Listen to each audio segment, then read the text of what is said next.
기도하기 전에 잠시 숨을 고르세요. 하나님이 지금 당신의 삶에 움직입니다. 심호흡하고 주의 깊게 들어보세요. 앞으로 몇 분 동안 들려드릴 이야기는 하나님과의 관계를 완전히 바꿔놓을 수 있습니다. 기도하고 있지만 하늘이 침묵하는 것처럼 느껴진 적이 있으신가요? 날마다 주마다 하나님 앞에 마음을 쏟아 놓았는데도 응답이 오지 않은 적이 있나요? 당신만이 아닙니다. 수많은 진실한 사람들, 하나님을 사랑하고 그분의 임재를 찾는 사람들이 똑같은 좌절을 경험하고 있습니다. 그들은 기도하고 금식하고 울고 간청하지만 그들의 말과 은혜의 보좌 사이에 보이지 않는 벽이 있는 듯합니다. 그리고 가장 고통스러운 것은 무엇인지 아십니까? 바로 의심하기 시작하는 것입니다. 하나님에 대한 것이 아니라 자기 자신에 대한 의심입니다. 제가 기도를 잘못하고 있는 걸까요? 하나님이 제 기도를 듣지 않으시는 걸까요? 제 안에 하나님이 응답하시는 것을 막는 무언가가 있는 걸까요? 오늘 당신은 기도 응답을 훨씬 더 빠르게 열어주는 영적인 비결, 즉 열쇠가 있다는 것을 발견하게 될 것입니다. 하지만 주의하세요. 이것은 마법 공식이 아닙니다. 종교적인 속임수도 아닙니다. 이것은 너무나 강력한 성경적 원리여서 온 지옥이 당신에게서 그것을 숨기려고 애쓰고 있습니다. 무엇이든지 그의 뜻대로 구하면 우리를 들으심이라. 거기에는 조건이 있습니다. 어떤 기도든지 다 들으시는 것이 아닙니다. 그것은 하나님의 마음에 합한 기도입니다. 그리고 그 기도가 합해질 때 응답은 어쩌면 혹시 그럴 수도 있다가 아닙니다. 그것은 확실함입니다. 요한은 얻은 줄을 또한 아느니라고 말합니다. 현재 시제입니다. 하늘과 뜻을 같이하여 기도하는 그 순간에 이미 응답이 해방되었습니다. 하지만 여기서 풀리지 않는 질문이 생깁니다. 제가 어떻게 하나님의 뜻을 알 수 있을까요? 제 개인적인 소망의 진정성을 잃지 않으면서 어떻게 제 마음을 그분의 마음과 일치시킬 수 있을까요? 그리고 많은 사람들이 여기서 포기합니다. 하나님의 뜻대로 기도하는 것이 자신의 꿈을 포기하고 자신의 고통을 삼키고 아무것도 필요 없는 척 하는 것을 의미한다고 생각하기 때문입니다. 하지만 그것은 원수의 거짓말입니다. 많은 이들이 여기서 포기합니다. 하나님의 뜻대로 기도하는 것이 자신의 꿈을 포기하고 자신의 고통을 삼키며 아무것도 필요 없는 척 하는 것을 의미한다고 생각하기 때문입니다. 그러나 이것은 원수의 거짓말입니다. 그리고 당신이 이러한 정열이 진정으로 무엇을 의미하는지 이해할 때 하나님과 친밀한 관계를 그 누구보다도 잘 알던 다윗 왕은 시편 66편 18절에 이렇게 썼습니다. 내가 내 마음에 죄악을 품으면 주께서 듣지 아니하시리라. 이것이 얼마나 심각한지 아시겠습니까?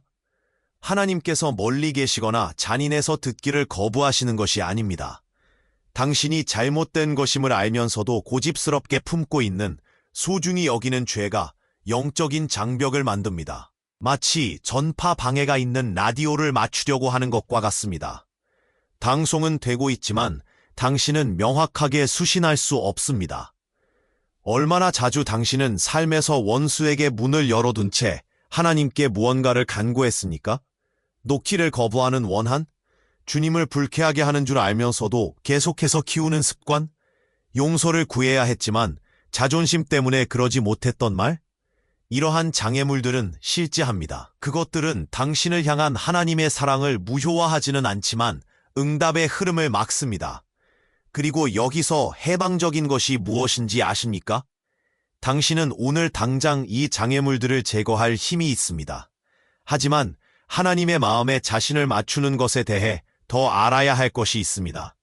이것은 암기한 성경 구절만 반복하고 자신의 감정을 부정하는 당신 마음속 가장 깊은 서원, 정말로 중요한 것들은 이미 하나님께서 그곳에 심어두신 것입니다. 하나님은 당신의 영혼에 꿈을 심으시고 나서 나중에 그것들을 부인하지 않으십니다. 그분은 약속을 심으시고 당신이 권위를 가지고 기도하여 그 약속들이 성취되는 것을 보기를 기다리십니다. 문제는 무언가를 원하는 것이 아닙니다. 문제는 잘못된 동기로 올바른 것을 원하는 것입니다. 예수님의 동생 야고보는 핵심을 짚었습니다. 구하여도 받지 못함은 정욕으로 쓰려고 잘못 구함이라. 야고보서 4장 3절. 동기가 중요합니다. 당신이 과시하기 위해 번영을 구할 때 하늘은 침묵합니다. 당신이 하나님 없이 더 오래 살기 위해 건강을 구할 때 응답은 오지 않습니다.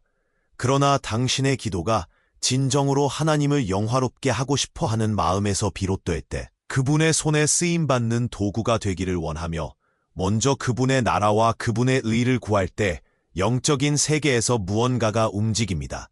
진정으로 하나님을 영화롭게 하고 마가복음 11장 24절에서 이렇게 말씀하셨습니다. 그러므로 내가 너희에게 말하노니 무엇이든지 기도하고 구하는 것은 받은 줄로 믿으라. 그리하면 너희에게 그대로 되리라. 거기에 있는 동사 시제를 보세요. 받을 줄로 믿으랍니다. 어쩌면 받을지도 모른다가 아닙니다. 하나님이 원하시면 누가 알겠어도 아닙니다. 확실성, 즉 영원의 현재에서 이미 응답을 보았기에 미래에 자리하는 믿음입니다. 임신한 여인을 상상해보세요. 아직 아기를 품에 안지 못했지만 그녀는 이미 엄마처럼 행동합니다. 방을 준비하고 옷을 사고 이름을 선택합니다. 왜일까요? 아직 보지 못했음에도 그 생명이 태어날 것이라는 절대적인 확신을 가지고 있기 때문입니다. 참된 믿음이 바로 그렇습니다. 약속한 분을 신뢰하기에 보기 전에 행동합니다. 이 믿음으로 기도할 때 무슨 일이 일어나는지 아십니까? 하늘은 응답할 수밖에 없습니다. 하나님을 조종해서가 아니라 그분께서 친히 세우신 영적인 원리에 따라 움직이기 때문입니다. 의심은 말이 시키고 능동적 믿음은 산을 옮깁니다. 기도의 끈기에 대해 더 깊은 것을 보여드리겠습니다. 다시 기도해야 한다면 처음부터 믿음이 없었기 때문이라는 거짓말을 들어보셨습니까? 그것은 종교적인 속임수입니다. 끈기는 그러나 다니엘에게 닿는 것을 막는 영적 전쟁이 있었습니다. 그리고 그의 끈기, 포기하지 않는 거부가 마침내 악마적 저항을 깼습니다. 이것이 무엇을 의미하는지 이해하십니까? 때로는 지연이 하나님이 아니오라고 하시는 것이 아닙니다. 승리가 오기 전에 당신이 포기하도록 지옥이 애쓰는 것입니다. 엘리야는 비가 오도록 기도하며 종에게 하늘을 7번 보라고 보냈습니다. 6번의 대답은 아무것도 없습니다였습니다. 그러나 7번째에는 손바닥만 한 작은 구름이 나타났습니다. 그리고 폭우가 쏟아졌습니다. 열왕기상 18장입니다.